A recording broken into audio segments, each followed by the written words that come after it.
ನಮಸ್ಕಾರ, ದೈವ ಮಾಹಿತಿ ಚಾನಲ್ಗೆ ಸ್ವಾಗತ. ಇವತ್ತಿನ ಈ ವಿಡಿಯೋದಲ್ಲಿ ಆಗಸ್ಟ್ 2026ರಲ್ಲಿ ಕಟಕ ರಾಶಿಯವರಿಗೆ ಗ್ರಹಗಳ ಸಂಚಾರದ ಆಧಾರದ ಮೇಲೆ ಸಿಗುವ ಶುಭ ದಿನಗಳು, ಅಶುಭ ದಿನಗಳು ಮತ್ತು ಪೂರ್ಣ ತಿಂಗಳ ವಿವರವಾದ ಸಾಲುಗಳ ಭವಿಷ್ಯ ಇಲ್ಲಿದೆ ನೋಡಿ. ಅದಕ್ಕೂ ಮುಂಚೆ ನೀವಿನ್ನು ನಮ್ಮ ದೈವ ಮಾಹಿತಿ ಚಾನಲ್ನ ಸಬ್ಸ್ಕ್ರೈಬ್ ಮಾಡಿಲ್ಲ ಅಂದರೆ ಈ ಕೂಡಲೇ ಸಬ್ಸ್ಕ್ರೈಬ್ ಮಾಡಿಕೊಳ್ಳಿ. ನಾವು ನೀಡುವ ಎಲ್ಲ ಮಾಹಿತಿಗಳು ನಿಮ್ಮ ಮೊಬೈಲಿಗೆ ಬರುತ್ತೆ.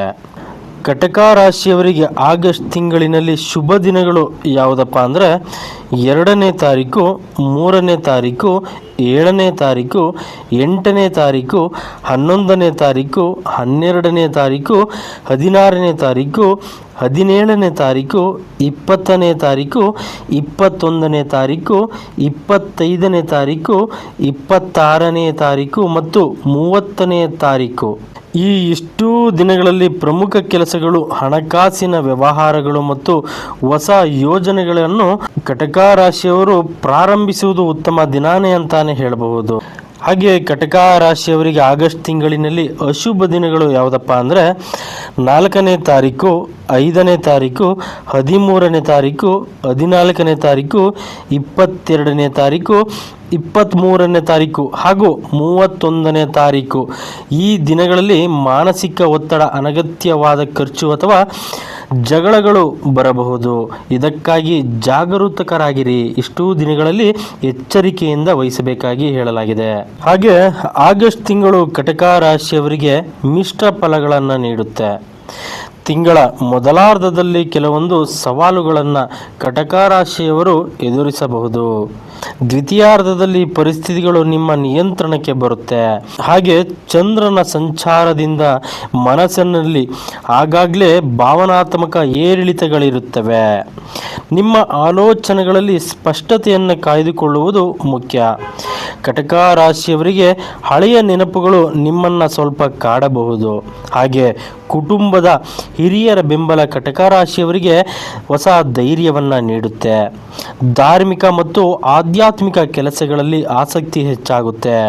ಹಾಗೆ ಕಟಕ ರಾಶಿಯವರು ಕೋಪವನ್ನು ನಿಯಂತ್ರಣದಲ್ಲಿಟ್ಟುಕೊಂಡ್ರೆ ಅನೇಕ ತೊಂದರೆಗಳು ತಪ್ಪುತ್ತೆ.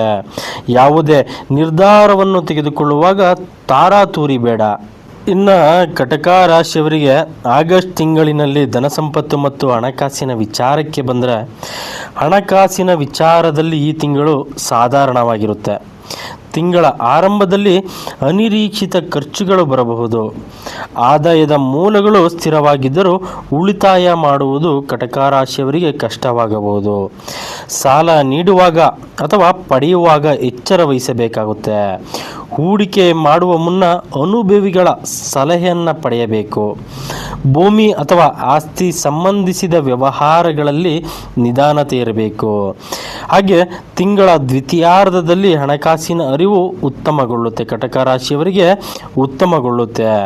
ಹಾಗೆ ಸ್ಥಿರಾಸ್ತಿ ಖರೀದಿಗೆ ಯೋಚಿಸುತ್ತಿದ್ದರೆ ಸ್ವಲ್ಪ ಸಮಯವನ್ನು ಕಾಯುವುದು ಒಳಿತು.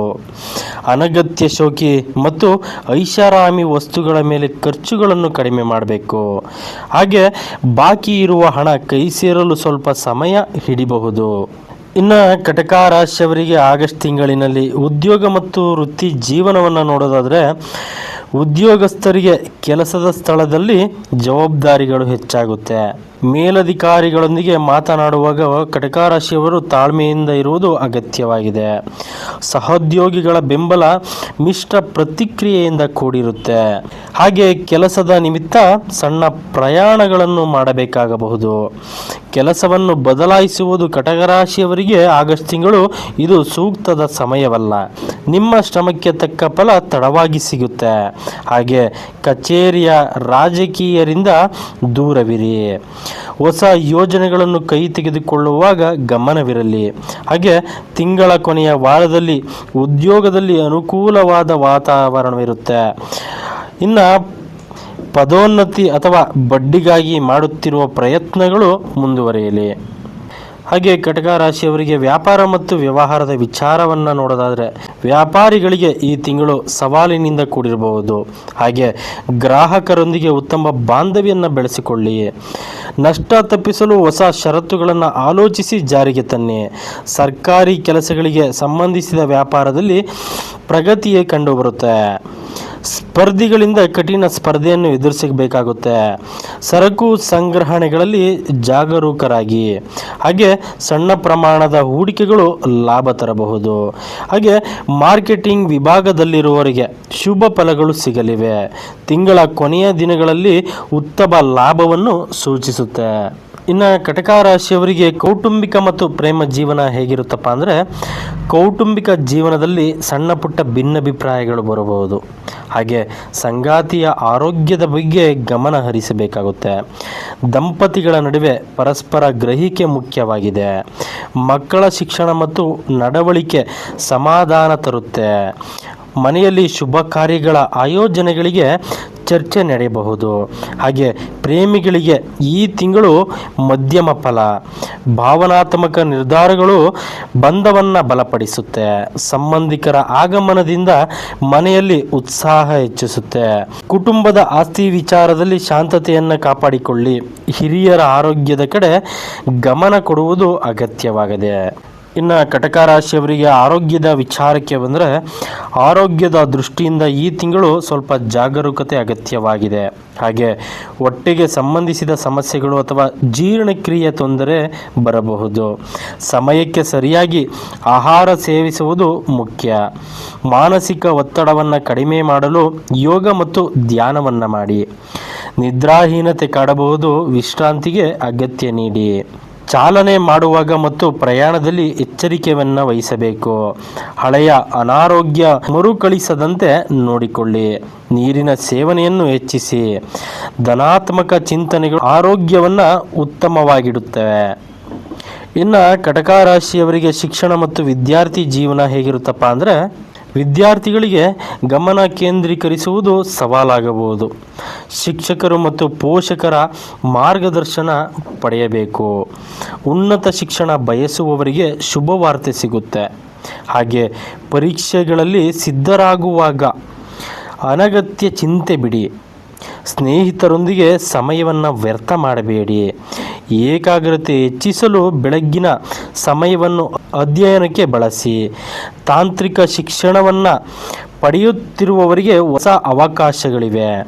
ಹಾಗೆ ತಿಂಗಳ ಕೊನೆಯಲ್ಲಿ ವಿದ್ಯಾಭ್ಯಾಸ ಪ್ರಗತಿ ಕಂಡುಬರುತ್ತೆ. ಇನ್ನು ಕಟಕ ರಾಶಿಯವರಿಗೆ ಮೊದಲ ವಾರದಲ್ಲಿ ಕೆಲಸದಲ್ಲಿ ಒತ್ತಡ ಮತ್ತು ಖರ್ಚು ಹೆಚ್ಚಾಗುವ ಸಾಧ್ಯತೆ ಇದೆ. ಮೊದಲ ವಾರದಲ್ಲಿ ಮುಖ್ಯ ನಿರ್ಧಾರಗಳನ್ನು ಮುಂದೂಡುವುದು ಒಳಿತು. ಹಾಗೆ ಎರಡನೇ ವಾರದಲ್ಲಿ ಪರಿಸ್ಥಿತಿ ಸುಧಾರಿಸಲಾರಂಭಿಸುತ್ತದೆ.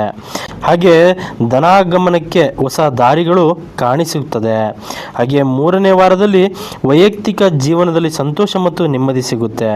ವೃತ್ತಿ ಜೀವನದಲ್ಲಿ ಹೊಸ ಅವಕಾಶಗಳು ಬಾಗಿಲು ತಟ್ಟಬಹುದು. ಇನ್ನು ನಾಲ್ಕನೇ ವಾರದಲ್ಲಿ ಧಾರ್ಮಿಕ ಕಾರ್ಯಕ್ರಮಗಳಿಗೆ ಭಾಗಿಯಾಗಬೇಕು. ತಿಂಗಳ ಕೊನೆಯಲ್ಲಿ ಮನಸ್ಸಿಗೆ ಶಾಂತಿ ಮತ್ತು ಧೈರ್ಯ ಸಿಗುತ್ತೆ. ಪ್ರಯಾಣಗಳಿಂದ ಶುಭ ಫಲಗಳು ಲಭಿಸುತ್ತೆ. ಹಳೆಯ ತೊಡಕುಗಳು ನಿಧಾನವಾಗಿ ಬಗೆಹರಿಸುತ್ತೆ. ಇನ್ನು ಕಟಕ ರಾಶಿಯವರಿಗೆ ಇದಕ್ಕೆಲ್ಲ ಪರಿಹಾರ ಏನಪ್ಪಾ ಅಂತ ಅಂದರೆ ಕಟಕ ರಾಶಿಯವರು ಸೋಮವಾರದಂದು ಶಿವನಿಗೆ ಅಭಿಷೇಕ ಮಾಡುವುದು ಅತ್ಯಂತ ಶ್ರೇಷ್ಠವಾಗಿದೆ. ಹಾಗೆ ಓಂ ನಮಃ ಶಿವಾಯ ಜಪವನ್ನು ಪ್ರತಿದಿನ 108 ಬಾರಿ ಜಪಿಸಿ. ಹಾಗೆ ಬಡವರಿಗೆ ಅಥವಾ ಅಗತ್ಯವಿರುವವರಿಗೆ ಬಿಳಿ ಬಣ್ಣದ ವಸ್ತುಗಳು ಅಂದರೆ ಹಾಲಾಗಿರ್ಬೋದು, ಅಕ್ಕಿ ಆಗಿರ್ಬೋದು ದಾನ ಮಾಡುವುದು ಉತ್ತಮ. ಚಂದ್ರಾಷ್ಟಮ ದಿನಗಳಲ್ಲಿ ಹೊಸ ಸಾಹಸಕ್ಕೆ ಕೈ ಹಾಕಬೇಡಿ. ಹಾಗೆ ತಾಯಿಯ ಆಶೀರ್ವಾದ ಪಡೆಯುವುದರಿಂದ ಸಕಲ ಕಾರ್ಯಗಳು ಜಯಪ್ರದವಾಗುತ್ತವೆ. ಕೋಪ ಮತ್ತು ಭಾವನಾತ್ಮಕ ನಿರ್ಧಾರಗಳನ್ನು ನಿಯಂತ್ರಿಸಿ. ಪ್ರತಿದಿನ ಬೆಳಿಗ್ಗೆ ಸೂರ್ಯನಿಗೆ ಅರ್ಘ್ಯವನ್ನು ನೀಡುವುದು ಶುಭ.